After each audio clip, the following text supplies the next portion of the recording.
あの手配書何なんだ？これが自由になった姿だ。なんだそれ。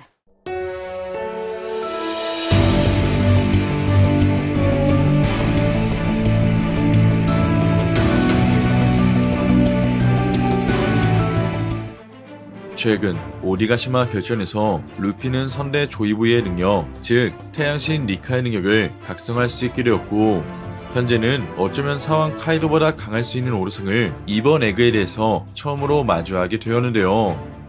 이처럼 천재과학자 베가펑크와 D1종 루피와의 만남이 이뤄진 이번 에피소드에선 오르성이 지닌 사기적 능력과 형태가 처음으로 공개되었고, 이어 포네그리프를 해독한 베가펑크를 통해 마침내 세계는 과거의 진실과 마주할 수 있게 되었습니다.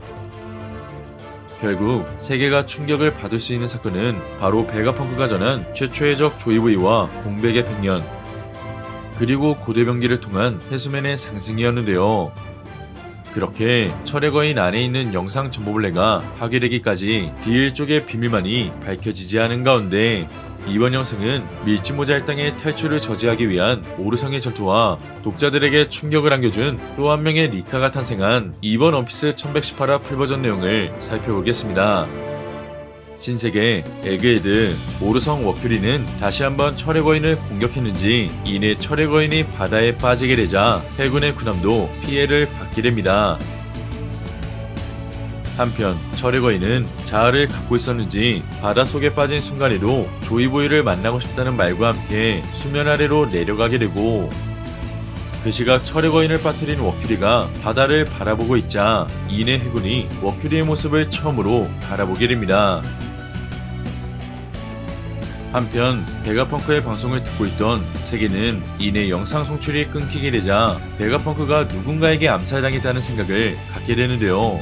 이처럼 베가펑크의 방송을 듣고 있던 알라바스타의 백성들은 세계 정부와 밀짚모자 루피를 언급하며 선과 악을 구분짓고 있었고, 다른 왕국에선 베가펑크의 죄가 얼마나 크길래 정부가 세계 제일의 천재를 제거하려는 건지 의문을 품게 됩니다. 한편 요크의 조언으로 영상의 통신을 끊을 수 있게 되자 이내 오르성들은 세틀라이트 베가펑크가 얼마나 남아있는지 묻게 되고, 이어 요크가 아틀라스와 릴리스의 이름을 언급하며 그들의 위치를 상세히 알려주는데요.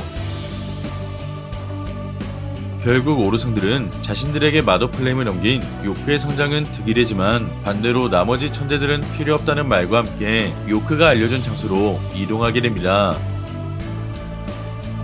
그 시각 오르성의 추격을 피해 북동쪽 해안에 당도한 루피 일행은 마침내 거병의 적단의 배에 승선할 수 있게 되었고, 이내 리카 모드를 해제한 루피가 보니와 상디 그리고 프랑키와 마주하게 됩니다.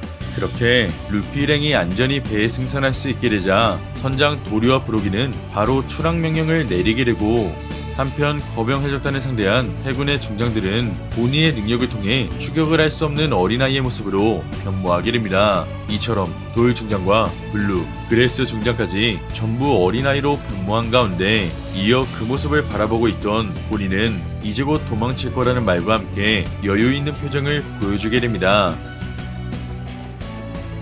한편 루피는 일전 애니에스 로비에서 만났던 거인족 오이모 아카시를 오랜만에 마주해 반가운 인사를 건네게 되고, 이어 상디는 나미에게 연락을 취하며 출항 준비를 마쳤다는 현재의 사항을 알려주게 됩니다.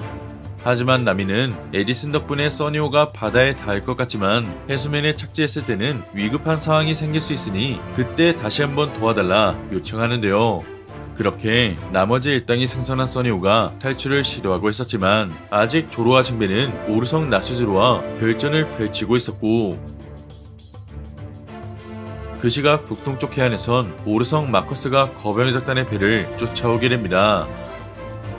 이처럼 마커스는 밀짚모자 일당의 탈출을 저지하기 위해 거병의 적단의 배로 이동하자 그 모습을 지켜본 상디는 역시나 오르성이 추격해오고 있다며 위기를 감지하고 있었고, 그 시간 루피는 엘바프의 식량을 전부 먹어치우며 다시 한번 체력을 회복시키고 있었는데요. 한편 공중에서 추격 중이던 마커스가 이내 입에서 화염을 내뿜자 거병의 적단의 선원들이 방패를 이용해 마커스의 공격을 한 차례 막게 되었지만 이내 불길이 퍼지게 되며 위기를 맞이하는 모습이 전개됩니다. 나아가 주위에 있던 해병들 또한 공중을 날아다니고 있는 오르성을 바라보자 놀라움을 감추지 못했고, 이어 마커스의 공격으로 피해를 받게 된 거인족이 쓰러지자 이내 본인은 베가펑크의 시신과 쿠마를 다른 장소로 옮겨야 한다 말하는데요.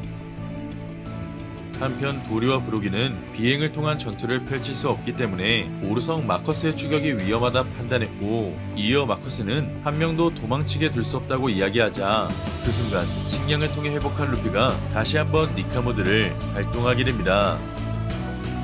이처럼 루피가 니카 모드를 발동하자 곧이어 해수면 상승이 시작되었는지 지진의 여파가 에그헤드까지 닿게 되었고, 이어 니카로 변신한 루피는 이내 본의를 바라보며 이제 당한 만큼 돌려주자는 말을 언급하게 됩니다. 한편 본인은 루피의 제안에 너의 모습을 따라할 수 없을 거라며 그건 무리일 거라 말하자 루피는 너의 능력은 잘 모르겠지만 할 수 있을 거라는 말을 건네게 됩니다. 이처럼 니카 루피의 모습을 바라보고 있던 본인은 일전 니카의 변신은 가장 자유로워진 모습이라고 들었던 루피와의 대화를 회상하게 되고, 이어 디스토션 퓨처를 이용한 능력을 통해 가장 자유로워진 미래를 외치게 되자 이내 니카 루피와 같은 모습으로 변신할 수 있게 됩니다. 그렇게 보니가 태양신 니카와 같은 모습으로 변모할 수 있게 되자 이내 쿠마는 일전 보니를 잘 키우겠다는 지니와의 약속을 회상하는데요. 이처럼 하얀 전사 2명이 탄생하게 되자 이내 그 모습을 바라본 해병들은 니카의 등장에 다시 한번 놀라했고, 이어 루피는 보니를 바라보며 이제 공격해야 한다는 신호를 알려주자 오르성 마커스가 둘의 모습을 바라보게 됩니다. 마지막으로 릴리스와 아틀라스를 제거하려 했던 머큐리와 주피터였지만 이내 북동쪽 해안에서 니카 루피와 보니가 나타나게 되자 이내 묘한 기색을 느끼게 되었다며 거병의 작단의 배로 표적을 바꾸었고, 이어 바다에 가라앉고 있던 절의 거인이 해방의 드럼 소리를 듣게 되었는지 조이부의 존재를 감지한 모습과 함께 이번 충격의 원피스 1118화가 끝이 나게 됩니다. 이번 화를 통해 오르성들은 밀지모자의 땅의 탈출을 저지하기 위해 총력을 기울이게 되었고, 그중 초대기철을 지닌 나스주르는 여전히 조로와 징배를 상대하고 있었는데요. 이처럼 조르는 그동안의 전투를 통해 많은 체력을 소모했기 때문에 오르성을 상대로는 승리할 수 없어 징배뿐만이 아닌 다른 전력의 도움도 받아야 할 것 같습니다. 때문에 현재 연구층에선 사이퍼펄 카쿠와 스투시가 남아있었기 때문에 둘의 도움을 받은 채 안전히 써니오에 승선해야 할 것 같은데요. 나아가 전설의 열매이자 수백 년이나 각성한 적이 없던 니카 열매가 루피를 통해 다시 한번 각성할 수 있게 되며 현실의 조이보이가 탄생할 수 있게 되었지만, 보니 또한 디스토션 퓨처를 통해 루피와 같은 모습을 선보이자 독자들 모두가 충격을 받게 되었습니다. 이처럼 루피와 비슷한 모습이라면 밸런스가 붕괴되지 않을 수 있지만 니카 루피처럼 공상 그대로 싸울 수 있으며 고무의 특징마저 이용하게 된다면 그때는 파워 밸런스가 무너질 것 같은데요. 나아가 보니의 능력은 오르성 세턴이 실험한 능력이기 때문에 전설의 열매 능력을 모방할 수 있다는 것만으로 다소 아쉬운 전개로 생각할 수 있을 것 같습니다. 이처럼 니카 루피와 니카 보니가 등장하게 된 가운데 과연 여망 조로와 징배는 나스제로를 상대로 안전히 써니오에 탑승할 수 있을지, 그리고 사기적 능력을 선보인 보니가 오르성을 상대로 선전하게 된다면 그때는 어떤 충격적인 사건으로 이어지게 될지는 다음 원피스 1119화를 기대해보면 좋을 것 같습니다.